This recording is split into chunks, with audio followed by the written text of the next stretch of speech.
मंडळी, उष्णता खूप वाढली आहे, तर या उष्णतेमध्ये आपल्या जीवाची काळजी घ्या. त्याचबरोबर आपली जी काही गुरंढोरं आहेत, मुख्य जनावरं आहेत, त्यांची सुद्धा काळजी घ्या. आता काही कामानिमित्त आज मी किशीताईंकडे आलेले, तर किशीताई काय करतात, तर किशीताई पेंडा रचत आहेत.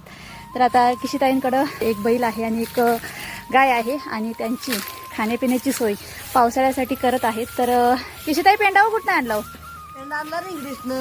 रिंगडीसनं आणला. आता रचायचं काम करते बाया. होय, रचा रचा. म्हणजे कसं आहे मंडळी, की पावसाळा हा 4 महिने असतो, तर 4 महिने गुराढोरांना जो सुका चारा असतो, तो सुका चारा हा स्टोअर करण्यासाठी एप्रिल मे या 2 महिन्यातच आणून ठेवावा लागतो. शिवाय तो व्यवस्थित ठेवावा लागतो, जेणेकरून तो खराब होऊ नये.